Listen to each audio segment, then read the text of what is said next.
मेरी कलम मेरे जज्बातों से इस कदर वाकिफ है, मेरी कलम मेरे जज्बातों से इस कदर वाकिफ है, अगर मैं इश्क भी लिखूं तो इनकलाब लिख जाता है।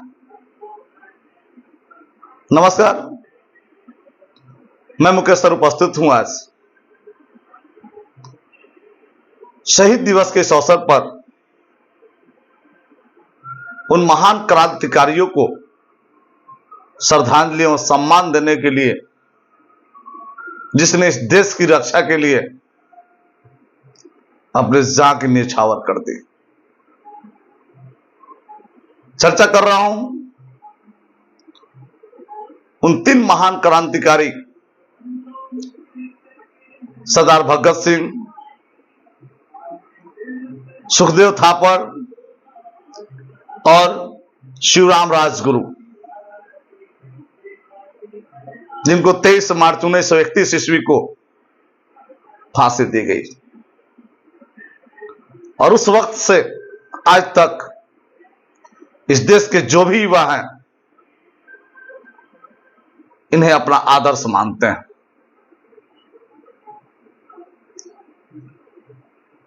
आज हम जानेंगे कि कैसी कैसे वो घटनाएं घटी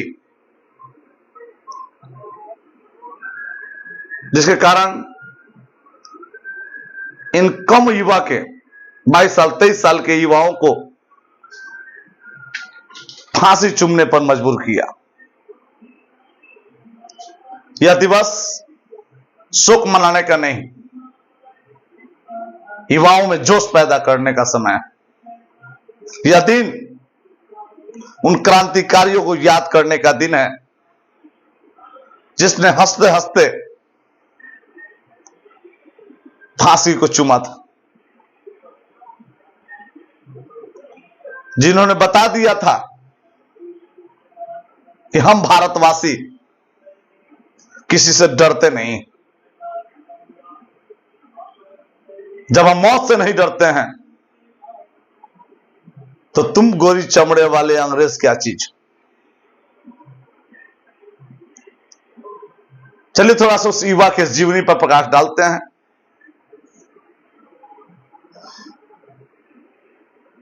जब 1919 में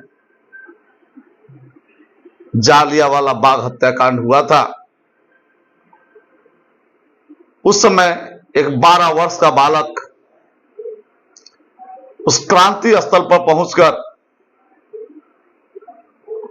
खून से सनी उस मिट्टी को एक मुट्ठी उठाता है और यह प्रण लेता है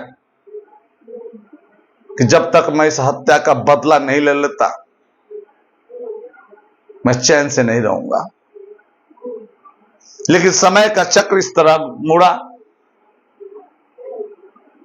महात्मा गांधी का असहयोग आंदोलन शुरू होता है और देश का प्रथम राष्ट्रव्यापी आंदोलन था। सभी देश के नागरिकों द्वारा उस आंदोलन को सहयोग मिल रहा था और ये क्रांतिकारी भी इस अहिंसक मार्ग पर चलने को तैयार थे।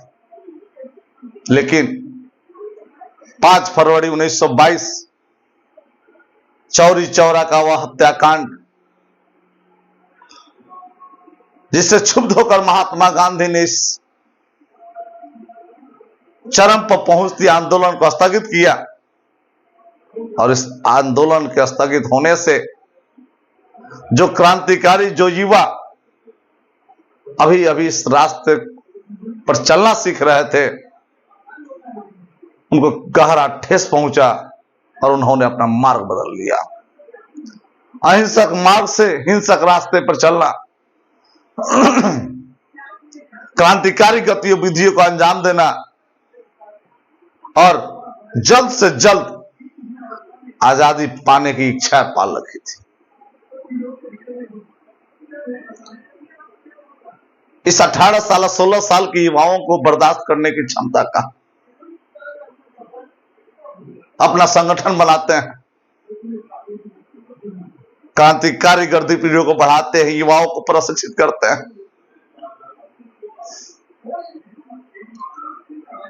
उधर शिवराम राजगुरु,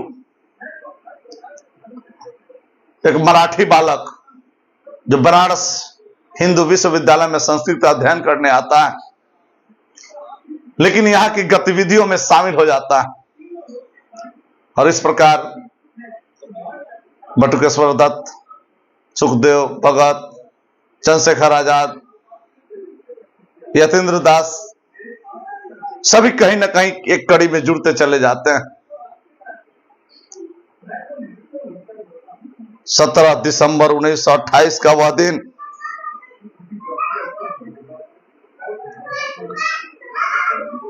हमेशा किताबों में लाल अक्षरों से लिखी जाती है, क्योंकि उस दिन उस हत्यारे की हत्या की गई थी जिसने साइमन कमीशन का शांतिपूर्ण तरीके से विरोध का नेतृत्व करने वाले लाला लाजपत राय पर इतनी लाठियां बरसाई, उस लाठी की चोट से वह बीमार पड़े और मौत हो गई उनकी। बर्नी सैंडर्स नाम का वह सिपाही का उसी समय उन्होंने मौत का बदला, मौत का प्रण ले चुका था। और उस घटना को अंजाम दिया 17 दिसंबर 1928 ईस्वी को राजगुरु के साथ मिलकर भगत सिंह ने सैंडर्स की हत्या की और साथ दिया चंद्रशेखर आजाद ने, क्योंकि उस समय तक ये लोग अपने अपने जो भी क्रांतिकारी संगठन थे सभी को एक कर चुके थे और चंद्रशेखर आजाद की हिंदुस्तान सोशलिस्ट रिपब्लिकन एसोसिएशन के सभी सदस्य बन चुके थे। फिर अंग्रेज जो गूंगी और बहरी थी, उनको यह रियलाइज कराने के लिए कि मैं आपसे डरता नहीं हूं, मैं चाहूं तो आपको जान से मार सकता हूं, लेकिन मैं ऐसा उद्देश्य नहीं रखता हूं। 8 अप्रैल 1929 दिल्ली की केंद्रीय सभा अर्थात सेंट्रल असेंबली में सरदार भगत सिंह और बटुकेश्वर दत्त दिल्ली की असेंबली में घुसते हैं और आवाज करने वाली बम फेंकते हैं, पर्चियां बांटते हैं और इंकलाब जिंदाबाद के नारे लगाते हैं, यह जताने के लिए कि मैं चाहूं तो तुम्हें मार सकता हूं, लेकिन उद्देश्य मारना नहीं, इस गूंगी और बहरी सरकार को अपनी आवाज पहुंचाना है। और हुआ भी ऐसा, भागने का इन्होंने प्रयत्न नहीं किया और अपनी गिरफ्तारी दी इंकलाब जिंदाबाद के नारों के साथ। और यह इंकलाब जिंदाबाद का नारा हजरत मोहन ने लिखा था और इसको चरितार्थ किया, प्रसिद्ध किया, फेमस किया भगत सिंह ने। सेंट्रल हॉल की घटना के बाद में इन्हें जेल में डाल दिया जाता है। जेल में इनका काम रहता अध्ययन करना और लिखना, और इसी जेल में इन्होंने एक पुस्तक लिखी, Why I am an atheist, अर्थात मैं नास्तिक क्यों हूं। बहुत अच्छी पुस्तक है इनकी। जेल में ही इन्होंने 64 दिनों का भूख हड़ताल रखा और उस भूख हड़ताल में यतीन्द्र नाथ दास की मौत हो गई। हालांकि उनका मौत व्यर्थ नहीं गया,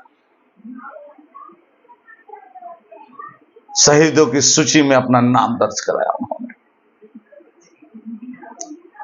केस चलता गया, एक के बाद एक परत खुलते गए और जो केस सेंट्रल असेंबली की एक मामूली घटना थी,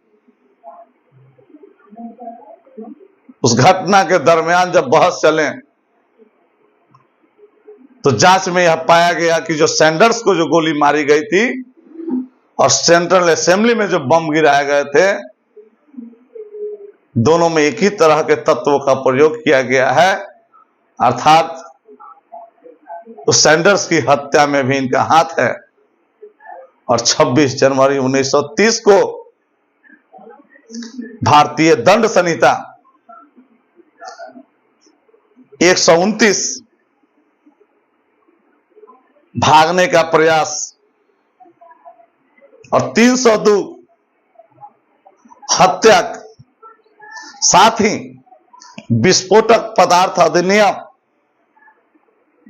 4 और 6F के तहत तथा आईपीसी की धारा 120 अर्थात आपराधिक षड्यंत्र के मामले में इनको सजाए मौत सुनाई गई। घटना है 26 जनवरी 1930।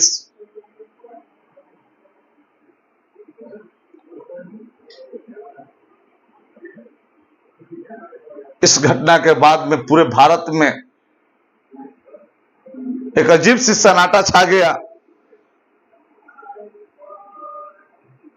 एक शांत सी माहौल बनने लगा, अंदर ही अंदर बेताबी कि अब क्या किया जाए। 7 अक्टूबर 1930 अदालत द्वारा 68 पेज का निर्णय आया। उस निर्णय में सजाए मौत को बरकरार रखा गया।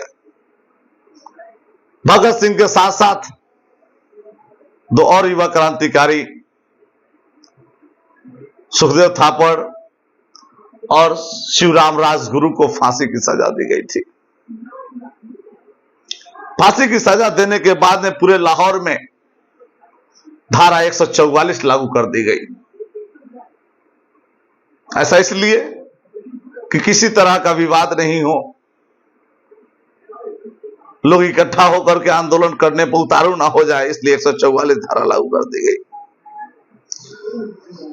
प्रीवी परिषद में अपील की गई, लेकिन 10 जनवरी 1931 को उस अपील को भी खारिज कर दिया गया। उस समय कांग्रेस के तत्कालीन अध्यक्ष थे सम्मानीय पंडित मदन मोहन मालवीय।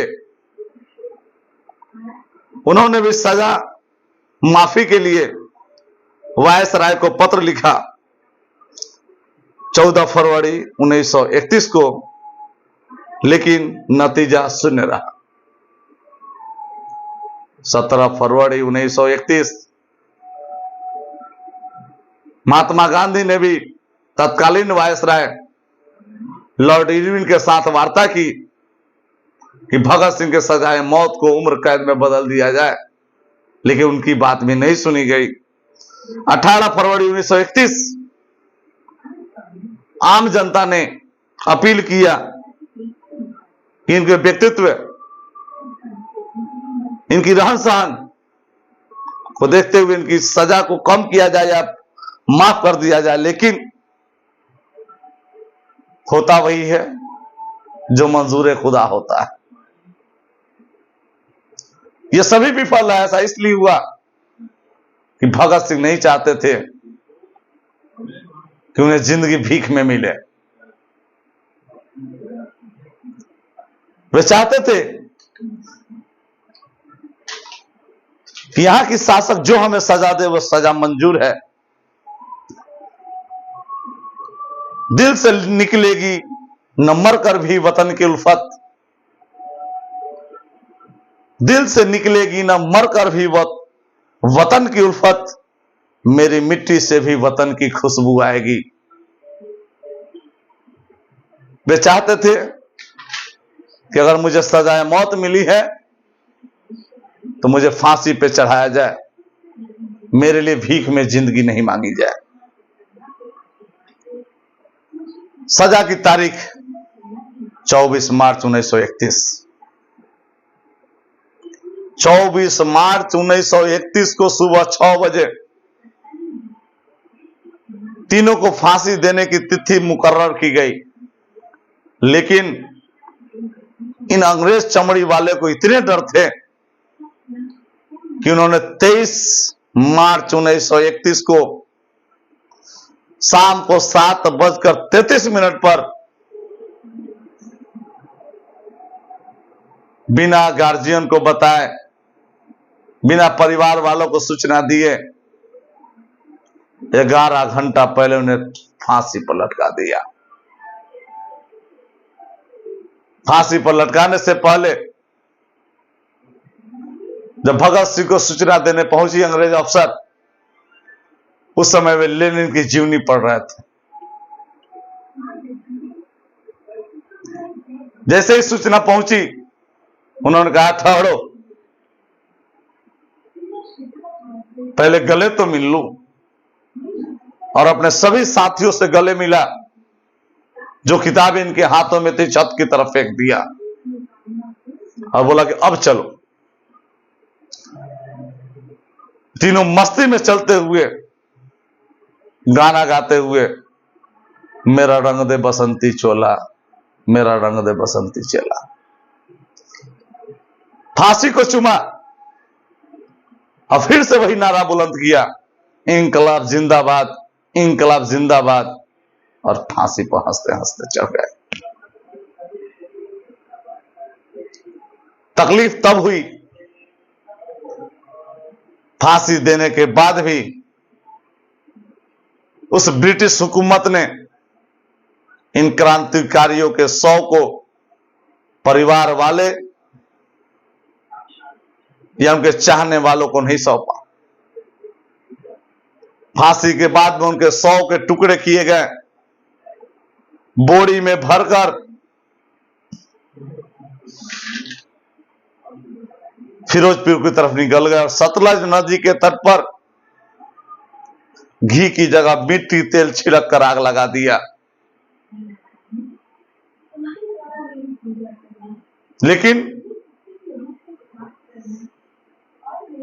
इनके चाहने वाले इतने थे कि भनक तो लगनी थी। जैसे ही आग जली, ग्रामीणों ने देखा कि अचानक आग कहां से आ गई। ग्रामीण दौड़े, देखा कि लाश जल रही है। उन लोगों ने लाश को बुझाया, तब तक अंग्रेज भाग चुके थे। 100 के टुकड़ों को इकट्ठा किया, तब शिनाख्त हो पाई कि ये भगत सिंह, सुखदेव, राजगुरु हैं।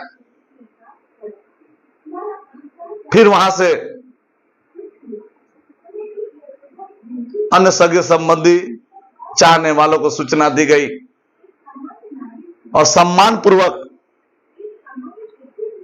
विधि विधान के साथ उनका फिर से दाह संस्कार किया गया।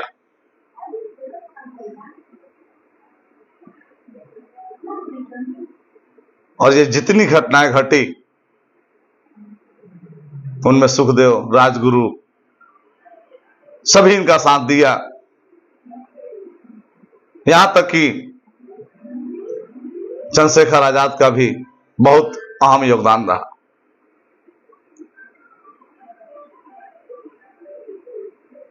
तो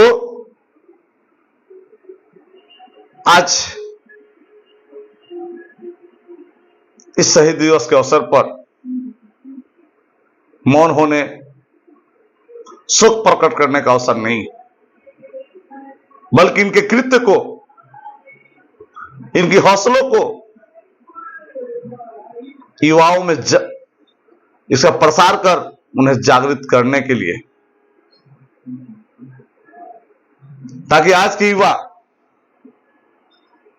अपने देश की प्रतिष्ठा बचाने के लिए, अपने देश के लिए हमेशा उस क्रांतिकारी वीर की तरह तत्पर रहे जिन्होंने आज से 100 वर्ष पहले कर दिखाया।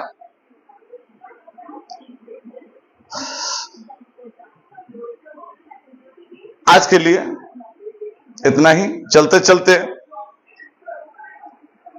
उनकी 2 पंक्तियां, मेरे खून का एक एक कतरा देश में इंकलाब लाएगा। और हमेशा कहा करते थे, जिंदगी अपने दम पर जी जाती है, दूसरों के कंधे पर जनाजे उठाए जाते हैं। और फिर से वह अंतिम दिल से निकलेगी ना मरकर भी वतन की उल्फत, मेरी मिट्टी से भी वतन की खुशबू आएगी। आज के लिए इतना ही, धन्यवाद।